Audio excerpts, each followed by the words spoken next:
৩৬৫ metre দৈর্ঘ্য নিয়ে বিশ্বের সর্ববৃহৎ যাত্রীবাহী জাহাজ এখন আইকন অফ দ্য সিজ। ফিনল্যান্ডের জাহাজ প্রস্তুতকারী প্রতিষ্ঠান মেহের তুর্কু ক্রুজ শিপটির নির্মাণ কাজ শেষ করেছে।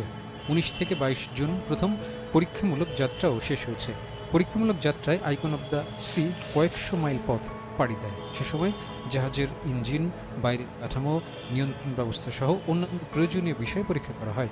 মার্কিন যুক্তরাষ্ট্রের মিয়ামি ভিত্তিক স্বত্বাধিকারী প্রতিষ্ঠান দ্য রয়্যাল ক্যারিবিয়ানের কাছে ২৬ অক্টোবর জাহাজটি হস্তান্তর করা হবে। এ ক্রুজ শিপে ৫,৬১০ জনের যাত্রী ধারণ ক্ষমতা রয়েছে। এছাড়া ২,৩৫০ জনের জাহাজ পরিচালনা সদস্য বা ক্রু ধারণ ক্ষমতা রয়েছে।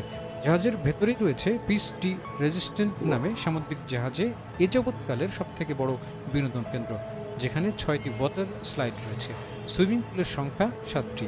২০ তলা জাহাজটিতে ঘুরে বেড়ানোর জন্য ৮টি বিশেষ এলাকা থাকবে। যাত্রীদের বিনোদন দিতে জাহাজটিতে রয়েছে ৪০ ধরনের খাবার, পানীয় এবং বিনোদনের ব্যবস্থা। যাত্রীদের জন্য ২৮ ধরনের আবাসন ব্যবস্থা রয়েছে। জাহাজটি চলবে তরলীকৃত প্রাকৃতিক গ্যাস, এলএনজি এবং ব্যাটারি বা ফুয়েল সেল প্রযুক্তির মাধ্যমে। ২০২৪ সালের ২৭ জানুয়ারি যুক্তরাষ্ট্রের মিয়ামি থেকে উত্তর আটলান্টিকের দ্বীপরাষ্ট্র বাহামার উদ্দেশ্যে প্রথম বাণিজ্যিক যাত্রা শুরু করবে আইকন অফ দ্য সিজ। ২০২৫ সালের এপ্রিল পর্যন্ত সারা বছর ধরে ৭ দিনের আনন্দ ভ্রমণ পরিচালনা করবে রয়্যাল ক্যারিবিয়ানের এ জাহাজ। অবকাশকালীন ভ্রমণে বাহামায় যাত্রীদের জন্য রয়্যাল ক্যারিবিয়ানের নিজস্ব দ্বীপ কোকোকেতে ঘুরে বেড়ানোর সুযোগ পাবেন যাত্রীরা। আইকন অফ দ্য সিজ এর আগে বিশ্বের সবথেকে বড় যাত্রীবাহী ক্রুজ শিপ ছিল রয়্যাল ক্যারিবিয়ান কোম্পানির আরেকটি জাহাজ Wonder of the Seas. Icon of the Seas Wonder of the Seas থেকে ১২ ফুট বড়। ২,৫০,৮০০ টন ওজনের আইকন অফ দ্য সিজের গতি প্রতি ঘন্টায় ২৫ মাইল। কাজিমদার দেশটিকে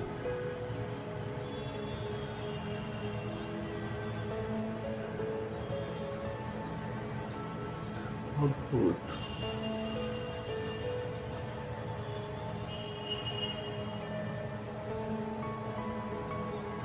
মাশাআল্লাহ।